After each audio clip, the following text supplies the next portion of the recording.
English Bible Exodus chapter 1-3. These are the names of the sons of Israel who went to Egypt with Jacob, each with his family: Reuben, Simeon, Levi and Judah; Issachar, Zebulun and Benjamin; Dan and Naphtali, Gad and Asher. The descendants of Jacob numbered 70 in all. Joseph was already in Egypt. Now Joseph and all his brothers and all that generation died. But the Israelites were fruitful and multiplied greatly and became exceedingly numerous, so that the land was filled with them. Then a new king, who did not know about Joseph, came to power in Egypt. "Look," he said to his people, "the Israelites have become much too numerous for us. Come, we must deal shrewdly with them or they will become even more numerous. And, if war breaks out, we'll join our enemies, fight against us and leave the country." So they put slave masters over them to oppress them with forced labor, and they built Pithom and Ramesses as store cities for Pharaoh. But the more they were oppressed, the more they multiplied and spread, so the Egyptians came to dread the Israelites and worked them ruthlessly. They made their lives bitter with hard labor in brick and mortar, and with all kinds of work in the fields. In all their hard labor the Egyptians used them ruthlessly.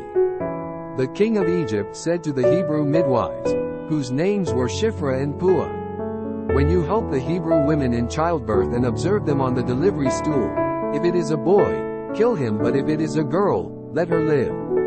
The midwives, however, feared God and did not do what the king of Egypt had told them to do. They let the boys live. Then the king of Egypt summoned the midwives and asked them, "Why have you done this? Why have you let the boys live?"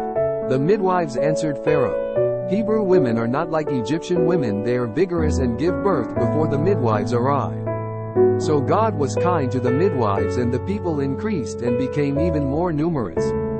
And because the midwives feared God, he gave them families of their own. Then Pharaoh gave this order to all his people: "Every boy that is born you must throw into the Nile, but let every girl lie." Exodus chapter 2. Now a man of the house of Levi married a Levite woman, and she became pregnant and gave birth to a son. When she saw that he was a fine child, she hid him for 3 months. But when she could hide him no longer, she got a papyrus basket for him and coated it with tar and pitch. Then she placed the child in it and put it among the reeds along the bank of the Nile. His sister stood at a distance to see what would happen to him. Then Pharaoh's daughter went down to the Nile to bathe, and her attendants were walking along the river bank. She saw the basket among the reeds and sent her slave girl to get it. She opened it and saw the baby. He was crying, and she felt sorry for him. "This is one of the Hebrew babies," she said. Then his sister asked Pharaoh's daughter, "Shall I go and get one of the Hebrew women to nurse the baby for you?" "Yes, go," she answered. And the girl went and got the baby's mother. Pharaoh's daughter said to her, "Take this baby and nurse him for me, and I will pay you." So the woman took the baby and nursed him. When the child grew older, she took him to Pharaoh's daughter and he became her son. She named him Moses, saying, "I drew him out of the water." One day, after Moses had grown up, he went out to where his own people were and watched them at their hard labor. He saw an Egyptian beating a Hebrew, one of his own people. Glancing this way and that and seeing no one, he killed the Egyptian and hid him in the sand. The next day he went out and saw 2 Hebrews fighting. He asked the one in the wrong, "Why are you hitting your fellow Hebrew?" The man said, "Who made you ruler and judge over us? Are you thinking of killing me as you killed the Egyptian?" Then Moses was afraid and thought, "What I did must have become known." When Pharaoh heard of this, he tried to kill Moses. But Moses fled from Pharaoh and went to live in Midian, where he sat down by a well. Now a priest of Midian had 7 daughters, and they came to draw water and fill the troughs to water their father's flock. Some shepherds came along and drove them away, but Moses got up and came to their rescue and watered their flock. When the girls returned to rule their father, he asked them, "Why have you returned so early today?" They answered, "An Egyptian rescued us from the shepherds. He even drew water for us and watered the flock." "And where is he?" he asked his daughters. "Why did you leave him?" Invite him to have something to eat." Moses agreed to stay with the man, who gave his daughter Zipporah to Moses in marriage. Zipporah gave birth to a son, and Moses named him Gershom, saying, "I have become an alien in a foreign land." During that long period, the king of Egypt died. The Israelites groaned in their slavery and cried out, and their cry for help because of their slavery went up to God. God heard their groaning, and he remembered his covenant with Abraham, with Isaac and with Jacob. So God looked on the Israelites and was concerned about them. Exodus chapter 3. Now Moses was tending the flock of Jethro his father-in-law, the priest of Midian, and he led the flock to the far side of the desert and came to Horeb, the mountain of God. There the angel of the Lord appeared to him in flames of fire from within a bush. Moses saw that though the bush was on fire, it did not burn up.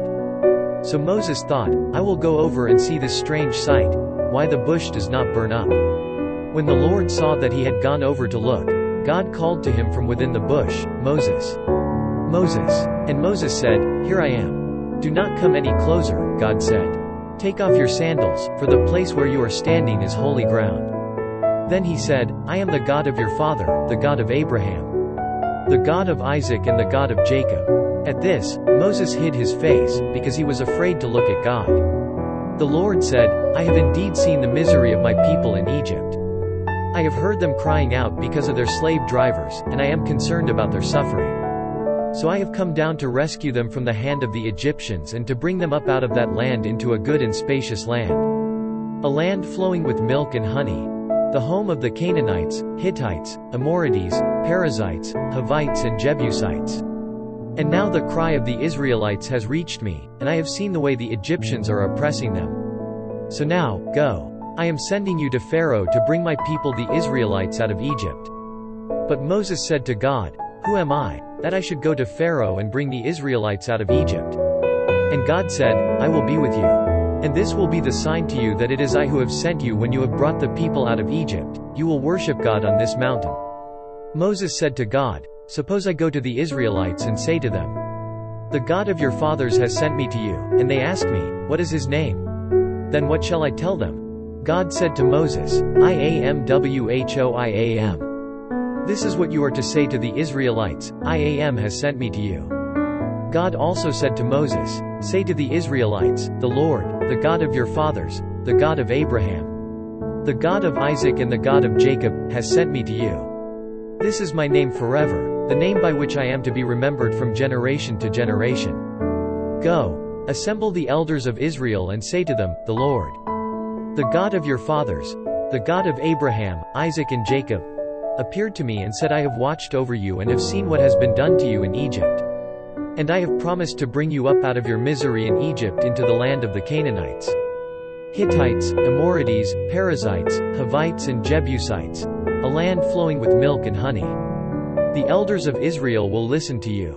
Then you and the elders are to go to the king of Egypt and say to him, The Lord, the God of the Hebrews, has met with us. Let us take a 3-day journey into the desert to offer sacrifices to the Lord our God. But I know that the king of Egypt will not let you go unless a mighty hand compels him. So I will stretch out my hand and strike the Egyptians with all the wonders that I will perform among them. After that, he will let you go.